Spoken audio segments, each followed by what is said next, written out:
எல்லாருக்கும் வணக்கம். நம்ம பார்க்க போற தலைப்பு பிறப்பால் கோடீஸ்வரன் யார் அப்படிங்கிற தலைப்புல தான் நம்ம பார்க்க போறோம். அது என்ன பிறப்பால் கோடீஸ்வரன் யார் அப்படின்னா, ஒரு குழந்தை பிறக்கும் போதே கோடிகள் அப்படியே கோடிகளை தூக்கிட்டே வந்து பிறகுதா அப்படின்னு கேட்டா அப்படி அதுக்கு அர்த்தம் அது கிடையாது.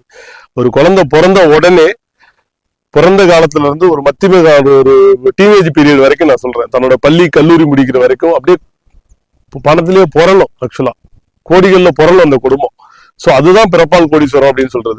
சரிங்க, பிறந்துருச்சு, குழந்தை பிறந்த உடனே கல்லூரி முடிக்கிற வரைக்கும் பாத்தீங்கன்னா அவன் விளையாடுவான், படிப்பான், ஃப்ரெண்ட்ஸோட ஜாலியா இருப்பான், அவன் என்னத்த கோடியை சம்பாதிக்க போறான், எப்படி பிறப்பால் கோடீஸ்வரன் அப்படின்ற மாதிரி சொல்றீங்க அப்படின்னு கேட்டா அதுக்கு அர்த்தம் அது கிடையாது. பிறப்பால் கோடீஸ்வரன் அப்படின்னா அந்த குழந்தை பிறந்த உடனே, இல்ல பிறப்பதற்கு ஒரு வருடத்திற்கு முன்னாடி, இல்ல பிறந்து ஒரு வருடத்திற்கு பின்னாடி, இல்ல அந்த பிறக்கும் போது, கிட்டத்தட்ட அந்த குழந்தை பிறக்கிற காலகட்டங்களில் பாத்தீங்கன்னா சாதாரண குடும்பத்துல இல்ல கீழ்மட்டு குடும்பத்துல பிறந்து வளர்ந்த அவங்க அப்பா அம்மா ரொம்ப பொருளாதார கஷ்டத்துல கூட இருந்திருப்பாங்க. ஆனா அந்த குழந்தை பிறந்த பாக்கியம் மிகப்பெரிய ஒரு வேலை கிடைச்சி, இல்ல மிகப்பெரிய தொழில்ல ஒரு முன்னேற்றம் கண்டு, இல்ல ஒரு தொழில் பண்ணி ஒரு பிசினஸ் பண்ணி அப்படி ஏதோ விதத்துல அப்படியே கோடிகள்ல புரள்ற அளவுக்கு அந்த குழந்தை கோடிகள்ல புரள்ற அளவுக்கு ஒரு வருமானத்தை அவங்க பேரண்ட்ஸ் வந்து அவங்க கொண்டாந்து அவங்க ஃபேமிலிக்குள்ள கொண்டு வருவாங்க. சோ இதுக்கு காரணம் என்னன்னா அந்த குழந்தைகள் ஜாதகமான அந்த குழந்தைகள் ஜாதகம் அந்த குழந்தை கோடியில புரளுன்ற ஒரு விதி இருந்ததுன்னா தன்னோட இளமை காலம் வரைக்கும், குழந்தை பருவம் முதல் இளமை காலங்கிற வரைக்கும் கோடியில புரளணும் அப்படின்னு ஒரு விதி இருந்தா எப்படி வரும்? அந்த பீரியட்ல அந்த குழந்தைக்கு சம்பாதிக்க முடியாதுல்ல. அப்ப அவங்க பேரண்ட்ஸ் தான் சம்பாதிக்கணும், அவங்க பேரண்ட்ஸ் தான் கோடியா சம்பாதிக்கணும்.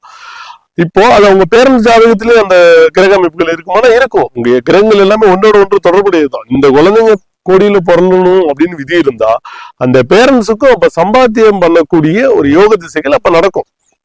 இது எல்லாமே சிங்கானாதான் வந்து இந்த கோடிகள்ல புரள முடியும். இல்லைன்னா எங்க புரள்றது? தெருக்கோடியில தான் புரளணும்.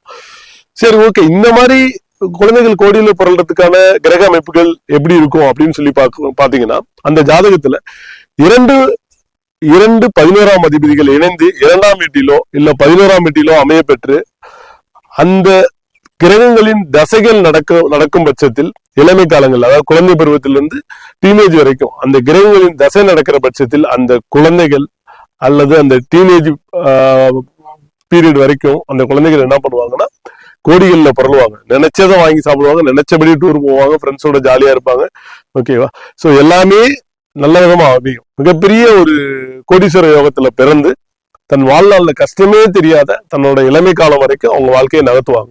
சோ 11ஆம் அதிபதிகள் இணைந்து 2லோ 11லயோ அமைந்து அதுக்கான தசை நடக்கும்போது, அந்த கிரகங்கள் தசை நடத்தும் போது இது கண்டிப்பாக அமைந்தே தீரும். நன்றி, வணக்கம்.